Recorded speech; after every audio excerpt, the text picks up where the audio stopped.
I was walking down the street, minding my own business, as I always did. The sun beat down harshly on my weathered skin, but I hardly noticed anymore. You get used to the heat, the cold, the aching hunger. The world doesn't slow for you when you're one of the forgotten. I'd learned to navigate the city like a shadow, drifting between the cracks of society where no one bothered to look. I'm one of the homeless, you know? Just another invisible face on the sidewalk. The ones people walk past without a second thought.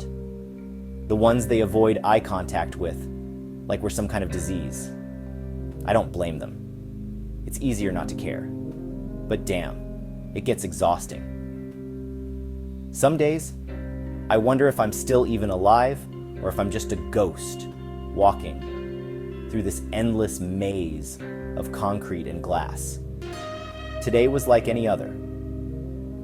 I was on my way to the usual spot, by the bus stop, under the awning, where I could catch some shade, maybe sleep a little if the noise wasn't too bad.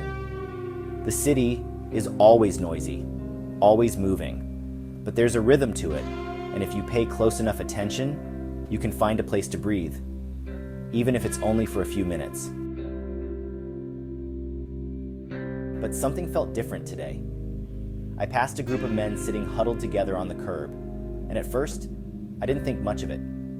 It's not unusual to see guys like me, guys without homes, people who've given up or had everything taken from them. We all get by in our own way. They were laughing, but it was a strange, unsettling laugh, like it was forced. Their hands moved quickly, and I thought they were just playing a game. Maybe dice, maybe cards. Whatever it was, it didn't seem like it had any importance to me.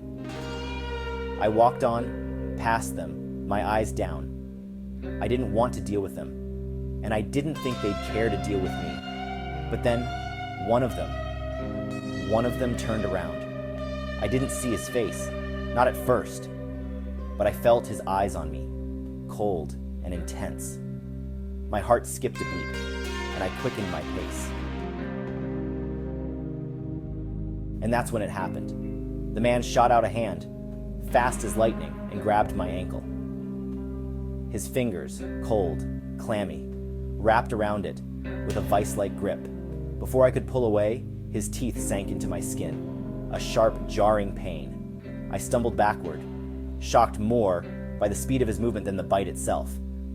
I could hear him growling, his mouth clamped onto my leg, and I couldn't quite understand what was happening.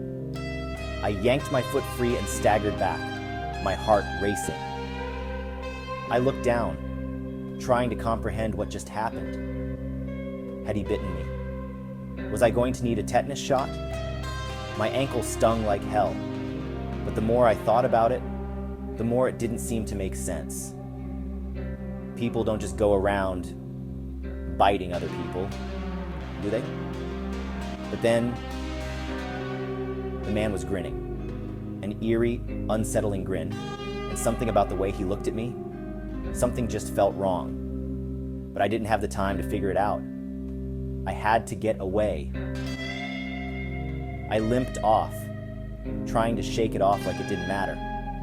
But deep down, I could feel it, the chill of fear creeping in. I've lived on the streets long enough to know when something's not right, but I tried to ignore it, telling myself it was nothing. A crazy person maybe, just some poor soul who didn't know better.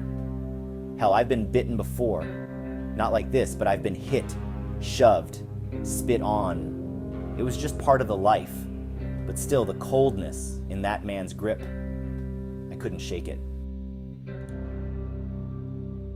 As the day wore on, I felt a creeping heaviness in my body.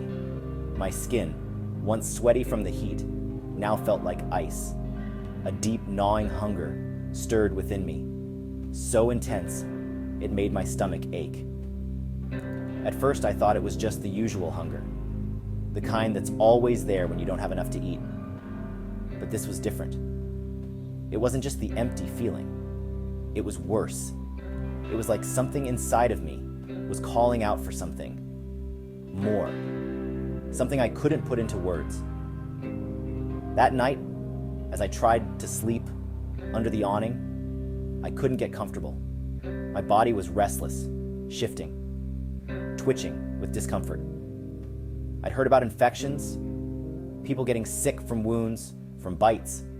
I wondered if I needed to find a clinic, maybe get checked out. But when I tried to move my leg, the pain was worse.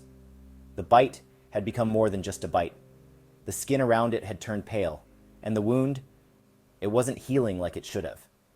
It was as if my own body was rejecting me, like it didn't belong to me anymore.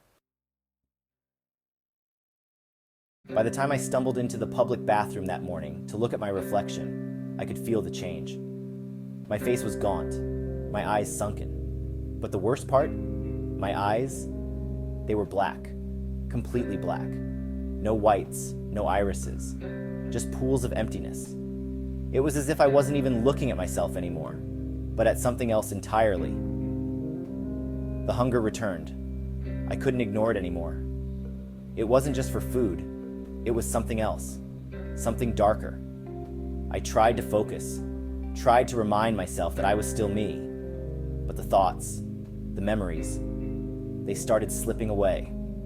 My mind was a fog, clouded by an all-consuming craving. I couldn't stop shaking, couldn't stop trembling, and my skin, it was cold, like death itself had seeped into my bones. I walked the streets, the crowd moving around me like I wasn't even there.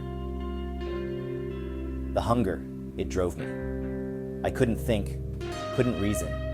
I had to feed.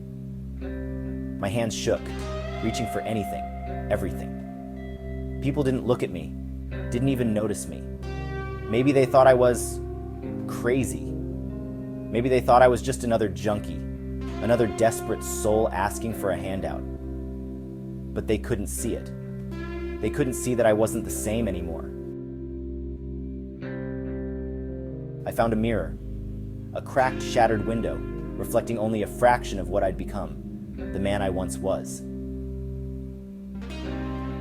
He was gone. In his place was something other, something that wasn't human, not anymore. I couldn't stop myself.